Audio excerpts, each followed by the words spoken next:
as I was saying, so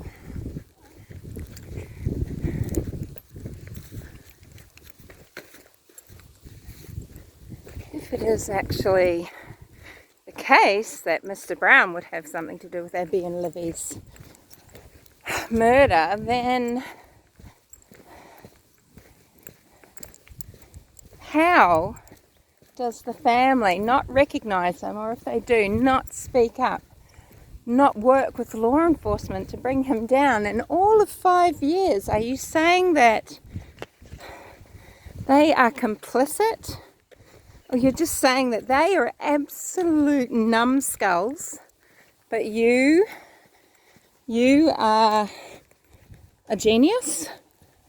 You're saying that family whose step-grandfather is best friends with a fellow doesn't recognise this person when they see him on the bridge. They don't see, wow, it's Mike's friend Mr. Brown. No, according to you, they say, shit, it's the creepy guy, or something like that. You know, if you believe what is on the tape. I don't trust anything we've been told about what's on the tape, unless I hear something with my own ears. I'm not going to believe it. So the synopsis, the theory is by people that, Mr. Brown killed the girls, or is at least involved, and I just don't see how they reconcile it with the Patty family being very close friends with this guy. And what does that make the family? And what does that mean for everything that they've said and everything that's being done? Does it make sense? I mean, before I realised certain things about the case and some of the connections, of course, you look at PB and you think, wow, look at the way he moves, look at the way he dresses, look at the way he stands, look at how left-handed he is, look at how he hunts deer, look how he was in the search, parking at the cemetery for some reason, and finding the girls, touching the girls maybe, and seeing deer that led his eyes to the discovery, the gruesome discovery. But in the shack, there's the image of the deer as the father lays on the shack floor and he sees deer grazing past in the filtered light. Snow outside the shack. And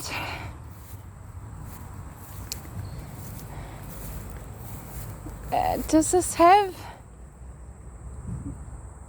meaning at all in the terms of an investigation and drawing reasonable conclusions? I don't know, because I can't see that if the family knows who it is, that it's 5 years later and there's still no arrest. That makes zero sense. It makes absolutely zero sense. You think they just wouldn't speak up, or that they're working with law enforcement all this time to catch him? You think if they could ID him on the bridge, they either keep quiet or they ID him, but it doesn't go anywhere? The word of the family means nothing?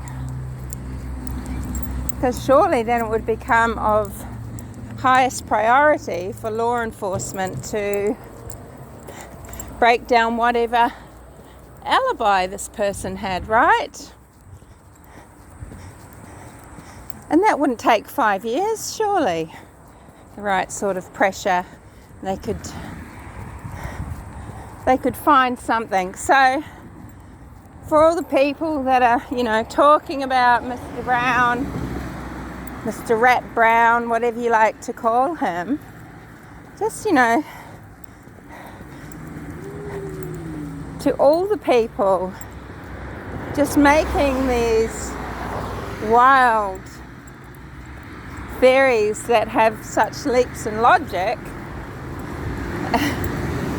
you're verging on, I think you're walking very thin lines.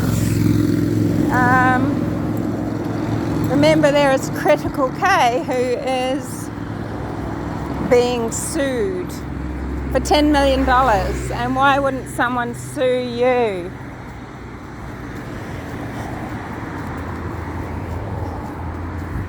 For defamation, for pain and suffering. It can happen. I know how it is to get locked up into something. You really feel it, right? It has to be based on something. It has to be based on something. Not just because people in a small town all know each other. Of course they do. You'll find connections all over the place. It'll be making an absolute spider's web. But, just consider that. Consider that every single member of the Patty family, of the Patty family, Becky and Mike's family, they know. And all the people of Delphi that know Pat Brown, that know what he looks like, that can identify him from that bridge walk, right? You're seriously considering that if it's someone like Pat Brown, looking very much like himself, dressing very much like himself for the walk of a lifetime, that the family who know him so well, his best friend, wife, children, etc., that they're not going to recognize him, that they're not going to speak up. It's true. He was there in the room. Guess who else might have been there in the room? I've put a link to someone's video on my community post. It sure does look like Tony Kline. Now, why he would feel safe to be there in 2019 when they've raided his home, well,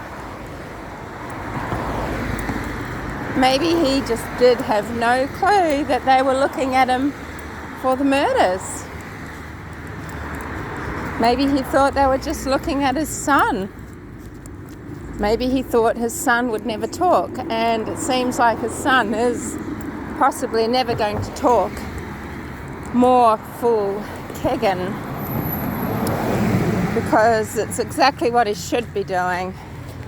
And it might be well, not that I think anyone like him should ever get out, but legally wise as things stand, it could be the difference between 40 years and 20 years. And if he's in for 20 years, he can come out, probably in time to reoffend, but he can come out again at a reasonably young age.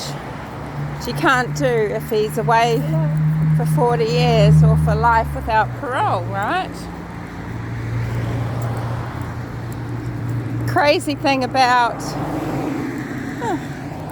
Brandis. The crazy thing about, some of these crimes, and Delphi in particular, is the plethora of possibilities when it comes to the perpetrators. There seems to be just a cesspit of scum swirling around